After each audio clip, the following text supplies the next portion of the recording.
तो हमारे पार्लियामेंट के अंदर 43% पॉलिटिशियंस ऐसे हैं जिनके ऊपर क्रिमिनल चार्जेस हैं, और उसमें से 29% ऐसे हैं जिनके ऊपर मर्डर, रेप, फिरौती, ये सारे चार्जेस हैं। और ऐसा नहीं है कि खाली एमपीज ही हैं, हमारे एमएलए भी इसमें पीछे नहीं है। अगर मैं 2015 दिल्ली इलेक्शन की बात करूं तो उसमें 70 में से 43 नेता ऐसे जीत के आए थे जिनके ऊपर क्रिमिनल चार्जेस थे।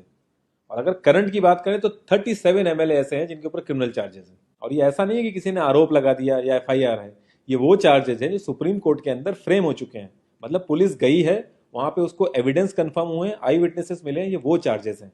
ये प्रॉब्लम तो बहुत ही छोटी सी है कि पार्टीज क्रिमिनल्स को टिकट ना दें और लोग क्रिमिनल्स को वोट ना दें, लेकिन इस छोटी सी प्रॉब्लम के लिए 1999 से लड़ाई चल रही है और अभी तक इसका सोल्यूशन नहीं हुआ है।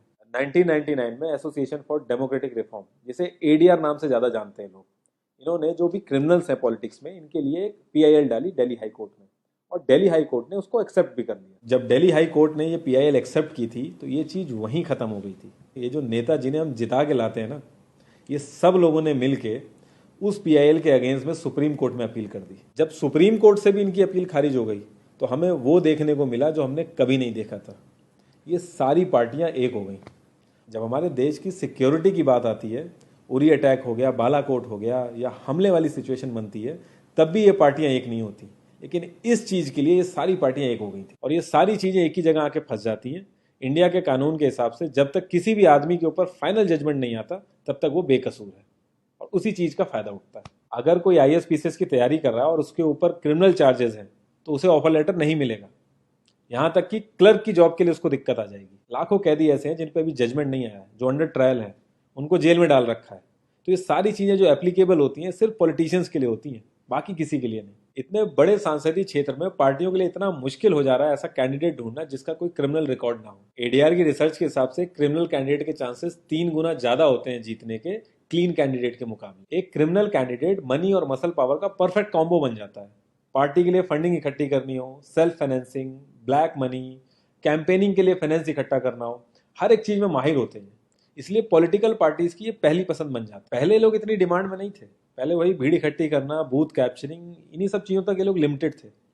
लेकिन ये जैसे जैसे इनकी वर्सेटैलिटी बढ़ती गई, ये पॉलिटिकल पार्टीज की पहली पसंद बनते गए। यार पार्टीज की मजबूरी तो समझ में आती है, लेकिन कास्ट और सिस्टम फेलियर की वजह से लोगों की भी मजबूरी बन जाती है इनको वोट देना। आज की डेट में यार एफआईआर करने के लिए भी आपको जुगाड़ की जरूरत होती है, लेकिन वहीं अगर आप अपनी कास्ट वाले नेता के पास जाओगे तो आपका काम हो जाएगा, थोड़ा बहुत आपका हिसाब किताब देखेगा, आपका काम कर देगा वो। तो ये जो सिस्टम कमजोर है, ये मजबूर करता है लोगों को इन लोगों को वोट देने के लिए, और ये लोग पूरा ध्यान रखते हैं कि ये सिस्टम कभी स्ट्रांग ना हो। अगर तुम क्लोजली ऑब्जर्व करो तो हर नेता यही तो समझाने की कोशिश कर रहा है कि सिस्टम सारा खराब है, सिस्टम में ये कमियां हैं, और मैं तुम्हें इस सिस्टम से बचा लूंगा। और गरीबों के हक के लिए लड़ते लड़ते लड़ते वो खुद अमीर हो जाता है। यार जीतने का एक सुपर हिट फॉर्मूला है, एक एरिया डिसाइड करो, उस एरिया की कास्ट कैलकुलेशन कर लो, जो कास्ट मेजोरिटी में है उसका रॉबिन हुड टाइप या एक बाहुबली टाइप एक नेता खड़ा कर दो, जो सिस्टम काम नहीं कर पा रहा है वो काम तुम करने लगो, लोग तुम्हें वोट देने लगेंगे। इन केस अगर कोई ज्यादा होशियार बन रहा है या लोगों में ज्यादा समझ आ गई है तो एक छोटा सा दंगा करा दो, लोगों की मजबूरी बन जाएगा तुम्हें वोट करना। Centre for media studies CMS, इसके हिसाब से लास्ट लोकसभा जो 2019 का था उसमें 50,000 करोड़ से भी ज्यादा पैसा इन्वॉल्व था। पूरे वर्ल्ड में इंडिया सबसे ज्यादा पैसा खर्च करता है इलेक्शन में, यूएसए से भी ज्यादा। तो यार तुम्हें क्या लगता है, इतना पैसा खर्च करके कोई जब आएगा तो वो रिटर्न ऑफ इन्वेस्टमेंट नहीं देखेगा? ऐसे ये सारी पार्टीज आपस में कितना लड़ती रहती हैं, कितने वैचारिक मतभेद हैं इनके आपस में, लेकिन जब भी ट्रांसपेरेंसी इन पार्टी फंडिंग की बात आती है ये सब लोग एक जैसा राग अलापते हैं। ये लोग कभी भी पार्टी फंडिंग में ट्रांसपेरेंसी आने ही नहीं देंगे। एक बार जब ये लोग पावर में आते हैं ना तो पूरा का पूरा सिस्टम इनके हिसाब से चलता है, और जो पुलिस वाले इनके हिसाब से नहीं चलते ना उनका ट्रांसफर हो जाता है। 144 पुलिस ऑफिसर्स 1 लाख लोगों की सिक्योरिटी देख रहे हैं, और जब हमारे नेताओं की बात आती है तो 47,000 पुलिस वाले 14,842 नेताओं को सिक्योरिटी दे रहे हैं। अब बाहुबलियों को क्या जरूरत है सिक्योरिटी की? कभी किसी क्रिमिनल को देखा है जिसके आगे पीछे आईएएस पीसीएस पुलिस वाले जी हजूरी कर रहे होते हैं? बहुत ही वर्स्ट सीन होता है वो।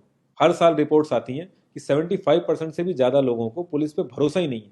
इंडिया एक लौती ऐसी जगह है जहां पे पुलिस को देख के इंसान सेफ फील करने की बजाय डरता है। एक 15 साल के बच्चे तक को पता है कि आईपीएल में सट्टा लगाने के लिए किसके पास जाना है, लेकिन हमारी पुलिस को नहीं पता।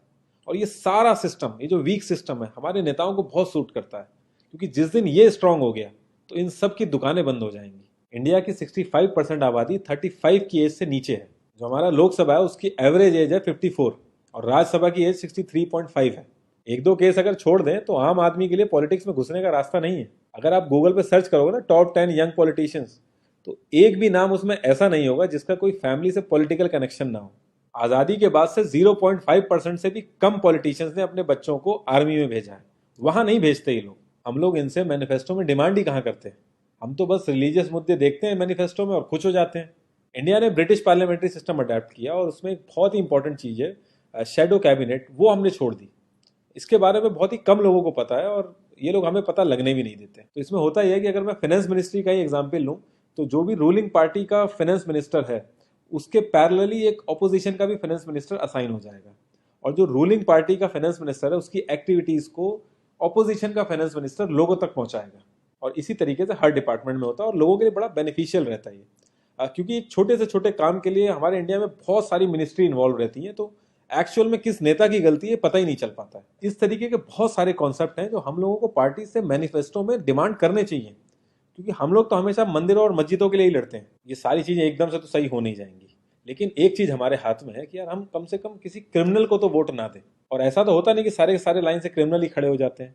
हमें बस इतना करना है कि जो भी कैंडिडेट क्रिमिनल है हमें बस उसे वोट नहीं देना है, भले ही वो हमारी फेवरेट पार्टी का हो, भले ही वो हमारी कास्ट का हो। बस एक दो बार हमें ऐसे करना, फिर इन लोगों को टिकट ही मिलना बंद हो जाएगा पार्टियों से। जितनी रिसर्च हम अपना मोबाइल फोन खरीदने में करते हैं ना, उसकी 10% रिसर्च भी अगर हमने अपने कैंडिडेट के बारे में कर ली तो ये क्रिमिनल जितने भी हैं पार्लियामेंट में नहीं दिखेंगे, ये वहीं दिखेंगे जहां इनको होना चाहिए।